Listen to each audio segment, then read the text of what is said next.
Hello everyone to nursing chronicles YouTube channel. आज के इस वीडियो में हम अपकमिंग नॉर्सिट एग्जाम के लिए मल्टीपल चॉइस क्वेश्चन को सॉल्व करेंगे। आज के सीरीज का फर्स्ट क्वेश्चन है हमारा, which of the following types of pregnancy is shown in the image. हमें यहाँ पर एक इमेज दिया गया है, आपको बताना है कि इस इमेज के अकॉर्डिंग कौन सी टाइप की प्रेगनेंसी हो सकती है। Option A monochorionic monoamniotic pregnancy, option B dichorionic diamniotic pregnancy, option C monochorionic diamniotic pregnancy, option D twin to twin transmission syndrome. Right answer है हमारा यहाँ पर option A monochorionic monoamniotic pregnancy. आप यहाँ पर इस इमेज के अंदर देख सकते हैं, यहाँ पर हमें कोरियन और एमनियन दोनों एक एक ही दिखाया गया है, तो हमारा जो प्रेगनेंसी का नाम होगा वो होगा मोनोकोरियनिक मोनोएमनियोटिक प्रेगनेंसी। नेक्स्ट क्वेश्चन है हमारा, the image shows of the hand Based on the appearance of the fracture, which type of fracture is depicted? हमें यहाँ पर एक इमेज दिया गया है जिसको देखकर आइडेंटिफाई करना है कि कौन से टाइप का फ्रैक्चर हमें यहाँ पर दिखाया गया है। Option A green stick fracture, option D spiral fracture, option C complex fracture, option D comminuted fracture. Right answer है हमारा यहाँ पर option A green stick fracture. अगर आप यहाँ पर देखेंगे इस इमेज को तो देख सकते हैं कि यहाँ पर एक साइड से बोन जो है वो बेंड हो गई है और ब्रेक भी हो गई है, तो यह हमें इंडिकेट कर रहा है कि यह फ्रैक्चर हमारा ग्रीन स्टिक फ्रैक्चर है। चलिए ग्रीन स्टिक फ्रैक्चर के बारे में भी हम जान लेते हैं। Green stick fracture is an incomplete fracture of the bone seen mainly in children. ज्यादातर केसेस में हमें ये चिल्ड्रंस के अंदर देखने को मिलता है, जो कि एक इनकम्प्लीट फ्रैक्चर होता है बोन का। अब बात आती है कि चिल्ड्रंस के अंदर ही क्यों देखने को मिलता है, क्योंकि चिल्ड्रंस की जो बोन होती है वो सॉफ्ट होती है, साथ ही साथ फ्लेक्सिबल भी होती है, इसीलिए चिल्ड्रंस ज्यादा रिस्क में रहते हैं। अब अगर हम ग्रीन स्टिक फ्रैक्चर वाले केस के अंदर एक्सरे करवाते तो एक्सरे क्या दिखाएगा कि बोन जो है वो वन साइड से बेंड हो गई है और दूसरी साइड से ब्रेक हो गई है, तो इस तरह से आप आइडेंटिफाई कर सकते हैं ग्रीन स्टिक फ्रैक्चर को। Which drug is contraindicated in pregnancy? कौन सी ड्रग है जो कि प्रेगनेंसी के अंदर कॉन्ट्राइंडिकेटेड होती है? Option A methyldopa, option B ACE inhibitors, option C labetalol, option D nifedipine. Right answer है हमारा यहाँ पे ऑप्शन बी एसीई इनहिबिटर्स। अगर हम बात करते हैं प्रेगनेंसी की तो उसके अंदर मिथाइल डोपा, लाबेटेलल और निफेडिपिन जो कि कैल्शियम चैनल ब्लॉकर है, यह तीनों ही मेडिसिन सेफ है एडमिनिस्टर करने के लिए, लेकिन एसीई इनहिबिटर कॉन्ट्राइंडिकेटेड रहती है प्रेगनेंसी में, क्योंकि इसकी वजह से फिटोपैथी, रिनल फेलियर और ओलिगोहाइड्रोमनियासिस की कंडीशन डेवलप हो सकती है। अगर हम बात करते हैं एसीई इनहिबिटर के एग्जांपल की तो उसमें आता है हमारा इनालाप्रिल, कैप्टोप्रिल, लिसिनोप्रिल और रामिप्रिल। जहां पर लास्ट में सफिक्स प्रिल लगाया हुआ है वो हमारा कॉमन एसीई इनहिबिटर का एग्जांपल हो सकता है। नेक्स्ट क्वेश्चन है हमारा, which type of placenta separation shown in below image? हमें यहाँ पर इमेज दिया गया प्लेसेंटा सेपरेशन का और हमें बताना है कि कौन से टाइप का प्लेसेंटा सेपरेशन इस इमेज के अंदर दिखाया गया है। Option A Duncan method, option B Stoll's method, option C Kristner method, option D Andrews method. Right answer है हमारा यहाँ पर ऑप्शन बी स्टोल्स मेथड।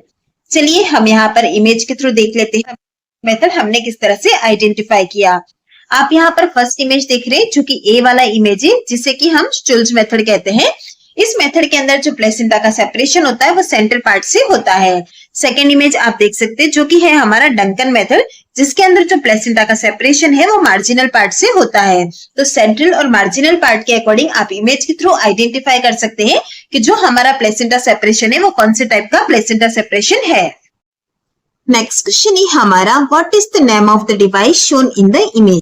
आप यहाँ पर इमेज के अंदर एक डिवाइस देख रहे हैं, आपको आइडेंटिफाई करना है कि यह डिवाइस का नाम क्या है। Option A radiant warmer, option B phototherapy machine, option C crash cart, option D anaesthesia machine. Right answer है हमारा यहाँ पर ऑप्शन ए रेडिएंट वार्मर। जिन्होंने भी एनआईसीयू के अंदर काम किया है उनको यहाँ आइडेंटिफाई करना बहुत इजी रहा होगा। रेडिएंट वार्मर क्या करता है, कंट्रोल्ड हीट प्रोवाइड करता है to maintain the newborn babies temperature. Newborn babies के अंदर टेम्परेचर को मेंटेन करना बहुत जरूरी होता है, इसलिए जो बेबीज एलबीडब्ल्यू प्रीटम्स वगैरह होते हैं उनके लिए रेडिएंट वार्मर बहुत ज्यादा जरूरी होता है। बेबीज का क्या रहता है कि हाइपोथर्मिया और कोल्ड स्ट्रेस होने का रिस्क रहता है, इसीलिए हम उन्हें प्लेस करते हैं रेडिएंट वार्मर पर। इस वार्मर में एक टेम्परेचर प्रोब होता है जिसे आपको कहाँ पर कनेक्ट करना है, बेबी के राइट अपर एब्डोमेन पर प्लेस करना होता है। आप यहाँ पर इमेज के अंदर भी देख रहे हैं, हम बेबी को यहाँ पर प्लेस करते हैं और हमारा टेम्परेचर का सेटिंग यहाँ पर पैनल पर दिखाई देता है। नेक्स्ट क्वेश्चन है हमारा, a lumbar puncture is done, CSF shows 0 RBCs, which diagnosis is least likely? Lumbar puncture किया गया है और इसके अंदर CSF जो है यानी कि सेरेब्रोस्पाइनल फ्लूइड में 0 RBCs प्रेजेंट है। तो नीचे दिए गए ऑप्शन में से कौन सा डायग्नोसिस है जो कि सबसे कम होने के चांसेस है? Option A viral meningitis, option B TB meningitis, option C subarachnoid haemorrhage, option D multiple sclerosis. Right answer है हमारा यहाँ पर option C subarachnoid haemorrhage. Subarachnoid haemorrhage जब भी होता है तो वहां पर आरबीसीज प्रेजेंट होती है। यहाँ पर हमें जो दिया गया फाइंडिंग उसके अंदर 0 आरबीसीज है, तो हमारा यहाँ पर सब एरेक्नॉइड हेमरेज होने के चांसेस सबसे ज्यादा कम है। इसके अलावा viral meningitis, TB meningitis, multiple sclerosis यह चीजें प्रेजेंट हो सकती है। नेक्स्ट क्वेश्चन है हमारा, in the image the fetus is shown with hips flexed and knees flexed, this presentation is called. आप यहाँ पर इस इमेज को देख रहे हैं, हमें आइडेंटिफाई करना है कि यहाँ पर कौन सा प्रेजेंटेशन है। यहाँ पर हमें क्वेश्चन के अंदर एक हिंट भी दी गई है कि यहाँ पर हिप्स भी फ्लेक्स्ड है और नीज भी फ्लेक्स्ड है, तो इस अकॉर्डिंग आप आंसर भी कर सकते हैं कि प्रेजेंटेशन कौन सा होगा। ऑप्शन दिए गए हमको, A frank breech, option B footling breech, option C complete breech, option D transverse slide.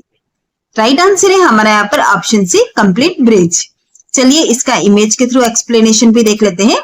सबसे फर्स्ट आएगा हमारा कंप्लीट ब्रिज। यहाँ पर आप इमेज के अंदर देखेंगे तो आपको देखने को मिलेगा हिप्स फ्लेक्स्ड है और नीज भी फ्लेक्स्ड है, तो वो हमारा कंप्लीट ब्रिज कहलाता है।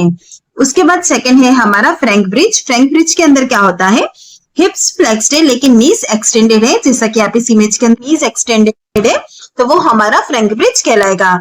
थर्ड हमारा फुटलिंग ब्रिज। फुटलिंग ब्रिज के अंदर या तो एक या फिर दोनों ही फिट्स जो होते हैं वो फर्स्ट में प्रेजेंट होते हैं, तो वो हमारा फुटलिंग ब्रिज कहलाता है। और लास्ट आता है हमारा ट्रांसवर्स स्लाइड, जैसा कि आप यहाँ पर इस इमेज के अंदर देख रहे हैं, फिटस लाइज साइड में हो जाता है, तो वो हमारी ट्रांसवर्स स्लाइड कहलाती है। तो इस तरह से आप इमेज के थ्रू आइडेंटिफाई कर सकते हैं। नेक्स्ट क्वेश्चन है हमारा, ए 55-year-old chronic smoker persistent dysphagia, first to solids then liquids, weight loss and hoarseness, what is the most likely diagnosis? हमें यहाँ पर पेशेंट दिया गया 55-year-old क्रॉनिक स्मोकर है और इनको डेवलप हुआ है परसिस्टेंट डिस्फेजिया। पहले तो सॉलिड के साथ था लेकिन यह आगे प्रोग्रेस होकर लिक्विड में भी आ गया है। साथ ही साथ वेट लॉस प्रेजेंट है और होर्सनेस भी है। तो यहाँ पर हमारा डायग्नोसिस क्या हो सकता है?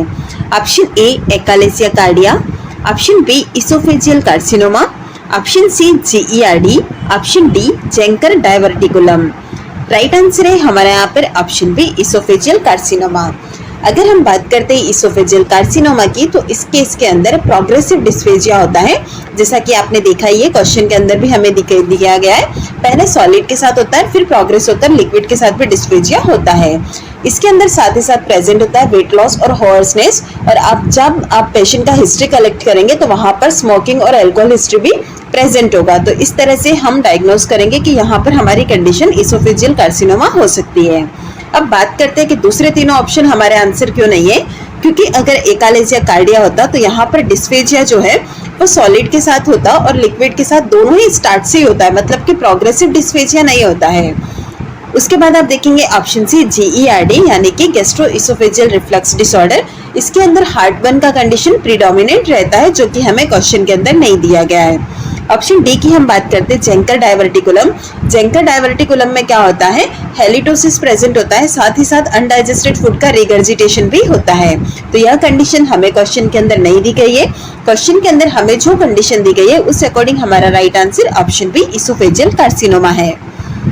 नेक्स्ट हमारा, what is the primary function of the device shown in the image. हमें यहाँ पर इमेज के अंदर एक डिवाइस दिखाई गई है, हमें बताना है कि इसका प्राइमरी फंक्शन क्या है। Option A to provide oxygen with high concentration to patient. Option B to prevent aspiration of food or fluids during swallowing. Option C to deliver nebulized medications. Option D to monitor heart rate and oxygen saturation level.